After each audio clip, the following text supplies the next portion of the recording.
What's going on, people, and welcome back to episode 3 of Project 1%, where I'm looking to improve myself by 1% every single day for at least a year, right? Now, today is actually Monday, the 6th of July, actually. It's early in the morning. It's about, It's almost 8 a.m. And to be honest with you, I'm just sat out in the park. Now, it's funny because those who know me will know that this is unlike me in terms of just like sitting out in the sun like this. But as you can see, I've got my bucket hat on. I do have SPF on, so you know what? I'm not going to complain. But I woke up feeling emotional. I woke up feeling very reflective. So I just decided to come out for a walk, to be honest with you. Come out for a walk, just gather my thoughts. And then I thought, you know what? Let me record the next episode of Project 1%. So here I am. So in terms of what I've been reflecting on, it's an interesting one. So this weekend, I was at Silverstone for the British Grand Prix, right? Formula One, for those who don't know. I'm a big F1 fan. Don't get me wrong, I only got into the sport like 5 or so years ago because of Drive to Survive, but I've got that kind of personality that once I get into something, like, I really get into it. And so I fell in love with the sport straight away. And yeah, this is now my second time to Silverstone, third time to a race generally, the third time being Spa in Belgium. Anyway, and as I said, I got home quite late last night, woke up this morning feeling, reflective, emotional, etc. And in terms of what I was thinking about, it's so these cars, obviously they're the fastest racing cars on earth, right? They do 200 miles per hour plus. They take corners at 160 miles per hour, for example. Like, they're just a feat of engineering, right?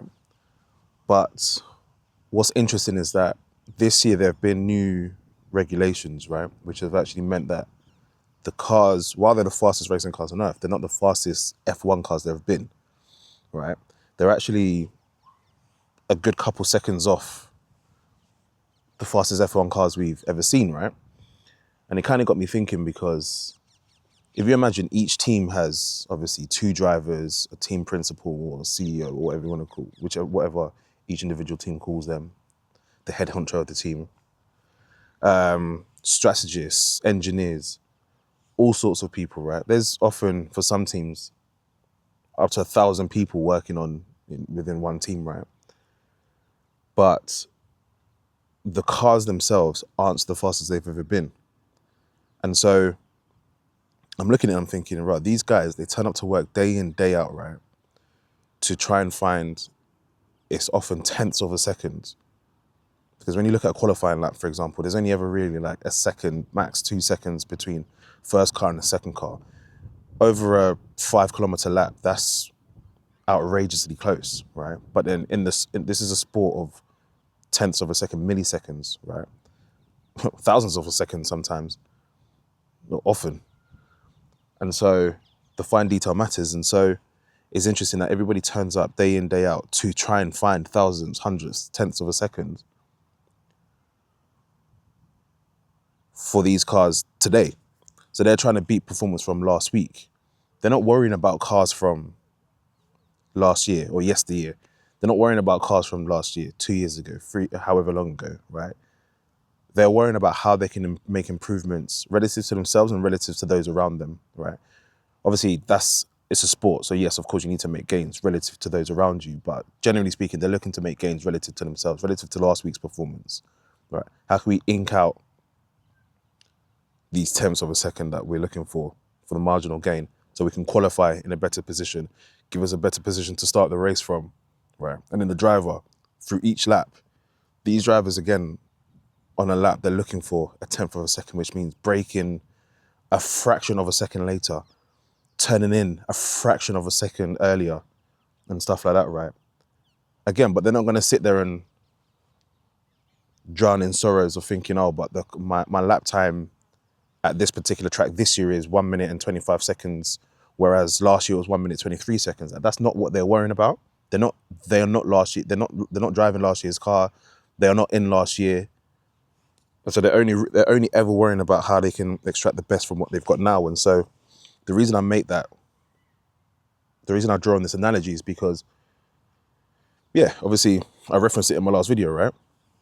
I did a 3K the other day and I managed to do it continuously. And yeah, I mean, I did in some way celebrate that. Obviously I spoke about it and was talking about how, yeah, obviously I've come from a marathon and now I'm celebrating, completing a 3K, but it's all relative, right? Like I can't sit here and compare myself to Darren that was, I guess, for want of a better phrase, peak fitness, although I wasn't peak fitness, but you know what I mean. Again, that's me comparing myself to when I used to play football, for example, right? But yeah, can't compare myself to Darren of April, who was ready to run 42 kilometers, for example, right? And was able to kind of do, well, the most I ever did without actually stopping is 30K, right?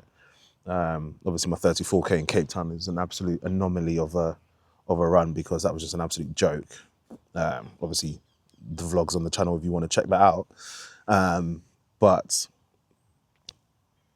yeah, I can't compare myself to Darren of April, who was ready to run a marathon and could do at least 30K non-stop. Because yeah, I'm just not there. I didn't continue running for 6 weeks after. I didn't run for 6 weeks after. And even since I have started running, I've only done like, what? I did 2 runs in 1 week. I then didn't run. I did 1 run last week, and then I'm now on another week. So it's been 4 weeks since I kind of started running, if you like, but I've done 4 runs, right? And so that's why for me, it's like, I feel like a lot of things are becoming reminders about not comparing myself to times when life was different, right? Not comparing myself to when I would consider myself to have been at my peak or been able to have done this or done that, right? Because fundamentally, I mean, the body's changing. I'm getting older. Yes, there are things I can do to alleviate anything that could, you know, anything that kind of is associated with, I guess, getting older, if you like. But I mean, I say that like I'm in retirement. Obviously, I'm 34. So I'm still in full control over my body and still in full control over how physically I feel and whatnot, right? And so, yeah, this is just a reminder to myself and to you guys watching that, yeah, don't compare yourself to where you were previously. You're not there now. There's nothing you can do about the past at this point. So, for example, with me, the marathon, obviously I finished that. And then that 6 weeks that I took off where I was eating rubbish and drinking and stuff like that, right? Like, there's nothing I can do about that at this point. Do you get what I mean? There's absolutely nothing I can do about that. So there's no point stressing over it, getting annoyed, getting worked up, getting upset like in the past I've had the tendency to do. What I can do is control what I do from today, right? I can control each action that I take from today.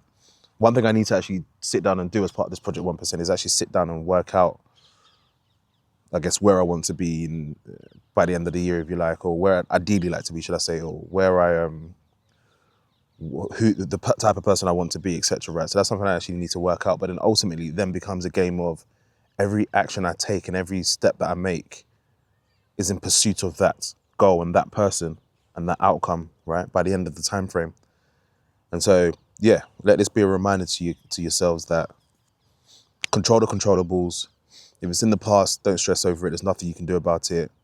If it's in the future and it's something that you want, make sure you identify and you outline what it is that you want and you take every step in pursuit of that. It's funny because I'm sure a lot of you would have read the book Atomic Habits by James Clear, and he talks about identity shifting, for example, right? And so, for example, the analogy that I remember most clearly from the book is somebody who wants to quit smoking. Now, I'm not a smoker, so this doesn't affect me, but obviously the analogy and the principle still stands, right? But it goes, obviously, say you're a smoker and you're looking to quit, and somebody offers you a cigarette. Instead of saying, "Oh no, I'm trying to quit," for example, you say, "No, I'm not a smoker." Okay. But then, I guess, zooming out and taken a holistic view on it, it then becomes a thing of identifying yourself as the person you want to be. Okay, even though you may not be there yet, it's all in the mind, right? And so you identify yourself as the person you want to be. So, for example, if you want to be an athlete, instead of going around saying, oh, I'm training to be an athlete, I want to be an athlete, etc., and then kind of doing small steps. Don't get me wrong, it is always about the small steps, but doing like micro steps that an athlete might do. So for example, you go to the gym, yeah, but you still eat rubbish, for example, right? Instead of doing that, it's okay, fine. You know what, let me completely shift my identity so all my actions are driven by my pursuit of this identity, right? So using the athlete example, you go out, you're offered the opportunity to go out and party for no apparent reason. It's no one's birthday, someone just invites you out, but you want to go to the gym the next day, right? It's adopting the identity of the person you want to be. So in that instance, it's like, okay, what would an athlete do in this situation? You know, there's countless examples of people who have sacrificed in pursuit of what they want to be. First person that comes to mind, Cristiano Ronaldo. Obviously, everybody knows just how much of a monster that guy is in terms of his mindset, his mentality. The late Kobe Bryant, RIP, similar thing, Mamba mentality, right? Everybody knows what these people sacrificed and went through in order to become the people that they were, considered the greatest by some in their sports. Now, don't get me wrong, I'm not a massive basketball fan. No, that's not true. I like basketball, I just don't watch it. Time difference, and I've got there's too much going on already. Do you get what I mean? So, but I like basketball. I just don't follow it, you know. But that's besides the point. I made that distinction because I was then going to say, look, I mean, I referenced him, but that's no indication as to who my GOAT is. Even though I'm a Man United fan, but so yeah. Anyway, yeah. As I say, it's all about adopting the identity of the person you want to become, even before you've become that person, right? And so all of your decisions align with who you want to be, okay? So let that serve as a reminder. Control the controllables. Don't stress about what's gone. It is what it is. Let it be. I do genuinely try to live by this, by that mantra of, if it's in the past, I can't control it. If it's something I can control. If it's in the past and I can't control it, then there's no point stressing over it. If it's something I can't control anyway, no point stressing over it. If it's something I can control, then I shouldn't be stressing over it, because I should be taking the necessary steps to get the outcome that I want from whatever the situation is, right? I try to live by that. Of course, it's easier said than done sometimes, but yeah, that's, I guess, what I'm trying to distill onto you guys as part of this. But yeah, appreciate it's been about 10 minutes of me reflecting and rambling a little bit, but I hope that was in some way useful to some of you guys. Oof, damn son. I hope that was in some way useful to some of you guys. And yeah, I'll catch you in the next one. I do have I don't know if I can call it a vlog for the F1, because it was just a bunch of me recording. Like, I didn't really do too much talking to the camera, even though I wanted to and tried to. But guys, honestly, if I tell you how this weekend went, right, it was just like full of surprises. Like, it was just full of surprises. So yeah, watch out for that one. Yeah, I'll catch you in the next video, guys. Peace.